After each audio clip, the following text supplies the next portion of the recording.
Pagdating sa mga luxury car brand, sigurado ako narinig nyo na yung Mercedes-Benz, BMW at saka Audi. Pero sa iba naman sa inyo dyan, narinig nyo na rin siguro yung Volvo, yung car brand na sikat sa pagiging napaka-safe, especially when it comes to crash safety rating. Pero kadalasan ang mga Volvo, premium ang price range niya. Pero alam nyo bang pwede kayong magkaroon ng isang Volvo XC40 for about half the price? At ito na ang coaching yun. Ito ang Lynk & Co 01 plug-in hybrid electric vehicle. What this car is underneath is a Volvo XC40 plug-in hybrid. Pero iba lang yung badge, iba lang yung tatak dito sa harap. Kalahati pa ang presyo.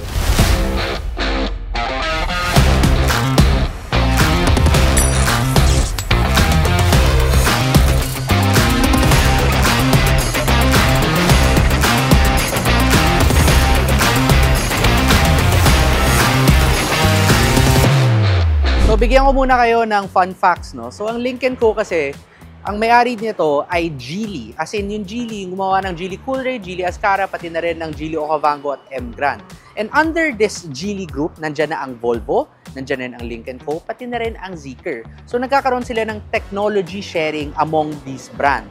So, this car, the Lynk & Co 01, yung makina niya, yung powertrain niya, yung electric motor niya, pati na rin yung chassis niya, pareho talaga sa isang Volvo XC40. Ang pinagkaiba nga lang talaga dito, more or less, is yung tatak sa harap, pati na rin yung size ng kotse. Mas mahaba siya ng konti in terms of wheelbase, pati na rin overall length compared dun sa Volvo XC40. Pero other than that, they are very similar. Pagdating naman dito sa looks, napaka-unique rin talaga ng look nito. Para sa ibang tao, baka sabihin nila nagmumukha tong parang nung Nissan Juke na personally hindi ko masyadong type. Pero dito, nagugustuhan ko naman siya.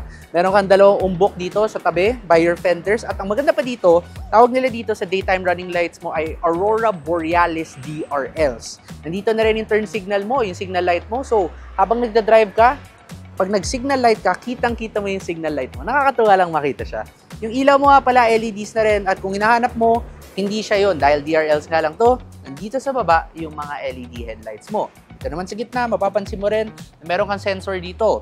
Pareho yung advanced driver assistance systems na to doon sa Volvo XC40 din. So meron ka ng adaptive cruise control, automatic driving, meron kang traffic jam assist sa slow speeds. Kaya niya rin mag-turn mag-isa nung manibela. So basically, self-driving na rin. Halos lang ang coaching to. And dito naman sa tabi nitong Lynk & Co 01, mapapansin mo na meron isang sticker dito na nakasulat or nakaprint na parang saksakan. That's because, again, this is a plug-in hybrid electric vehicle.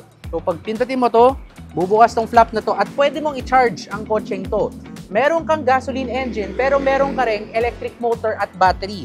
Pag chinarge mo to, in one full charge lang, which will take around 5 hours, you can go up to 69 kilometers on a single charge. Meaning, kung araw-araw nagdadrive ka lang sa loob ng Metro Manila, hindi mo na ulit kailangan magpagas ng gasoline engine mo.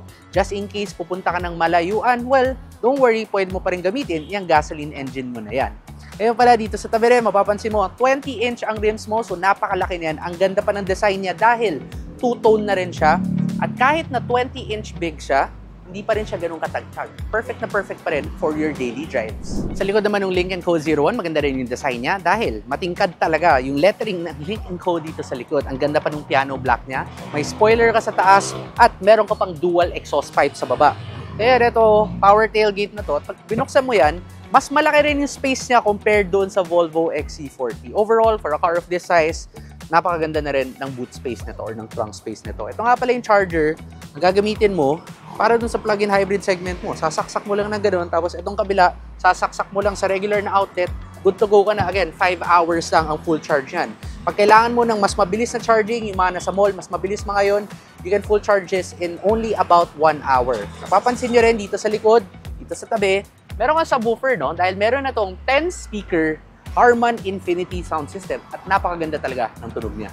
So ano nga ba ang makina nito? Well, sabi ko nga pa rin pareho to dun sa Volvo XC40. In particular, yung Volvo XC40 T5 plug-in hybrid electric vehicles. Pag binuksan natin tong hood na to, papansin mo, ito na yun. Yung 1.5-liter turbocharged gasoline engine, 3-cylinder lang yan. Pero naka-pair nga siya dun sa electric motor, yung plug-in hybrid electric vehicle system mo. Total output mo dito, nasa 262 horsepower and 265 Nm of torque.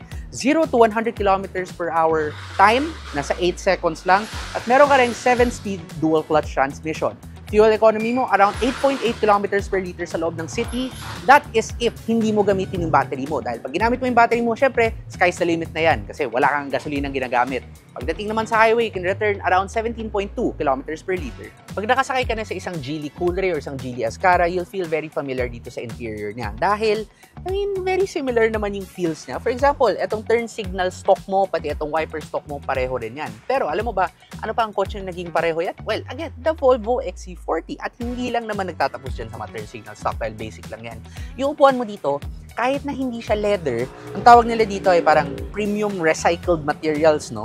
At napakasarap niya, kahit mainit yung araw, kahit hindi ka nakatint, hindi ka mapapaso dito. Power adjustable na rin para sa driver side, may memory functions pa. Pagdating naman dito sa passenger side, manually adjustable lang yan. Pero ang gustong-gusto ko dito ay yung ergonomics niya or kung paano siya humahapit sa katawan mo. Kahit naglo-long drive ka pang malayuan, hindi talaga sasakit likod mo dito dahil ang ganda ng support niya sa'yo. Itong manibela mo, naka-leather wrap na rin yan. May stitching ka pa na blue, just like yung upuan, may stitching na blue. At ang ganda rin ng lettering ng Lincoln Co. It feels very premium, no?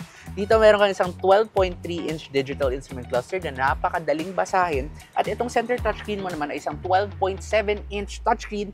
Sobrang responsive niya.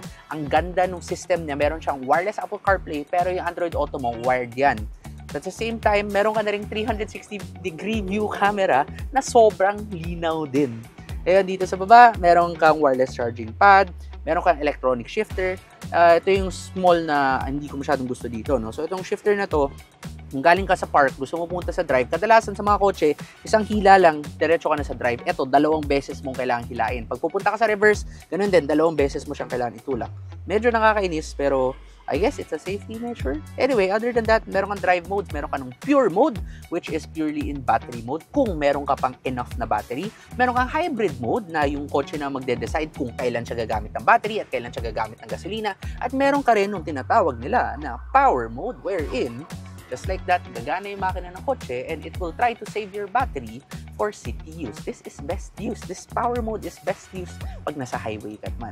May electronic parking brake ka na rin, may auto hold ka, may 2 kang cup holder at lahat ng materials mo dito, very, very high quality feeling. At isa pa nga pala, sa taas, meron ka pang panoramic sunroof. So, hindi kayo magdadamutan ng mga pasahero sa likod dahil pareho kayong may sunroof. At dahil nandito na nga tayo ngayon sa likod, gusto ko talagang pakita sa inyo dito ay yung panoramic sunroof. So, ang laki talaga niyan, abot na abot yan, pati dito sa ulo mo. So, pag nakaupo ka ng ganito, kitang-kita mo pa rin yung stars at yung sky, lahat kitang-kita mo dito. At dati, at kanina, na-mention ko nga na mas mahaba to ng konti compared sa isang Volvo XC40 at ramdam na ramdam mo talaga yun dahil ang luwag dito sa likod, meron akong mga 8-10 inches of legroom at yung feet room ko kung saan ko ilalagay yung pako, malaki din yan. So, pwede talagang mag-stretch out dito. Pagdating naman sa headroom, okay rin, maluwag. Kahit na siguro nasa mga 5'10 ka, siguro almost 6 feet, hindi ka mahirapan dito. Above 6 feet, okay, medyo struggle na. Mga gusto ko rin dito, yung materials mo dito sa likod, maganda rin. Same as the front. So, meron ka mga soft padding. Dito rin may soft padding ka. At pansinin mo to, yung bintana mo, pag bubuksan mo, pag half press mo, mabagal siya. Pag full press mo, mabilis siya. Ang galing, di ba? Parang attention to detail talaga yun. Again, slow, half press, fast. Oh, galing, di ba? Okay. Now, other things I really like here, meron ka ng air vents, may USB-C port, may USB-A port ka. Meron kang center cup holders. At pag umupo ka dito sa sentro, hindi naman ganun kataas yung transmission tunnel. And although hindi ganun kalapad yung kotse, pwedeng-pwede na rin for shorter trips ang 3 adult seats sa likod. Hindi na namin napakita sa inyo yung driving experience ng Lincoln Co. 01 plug-in hybrid electric vehicle. Pero masasabi lang namin is the ride is firm but not painful. Maganda ang handling niya, especially for its class. It handles pretty well.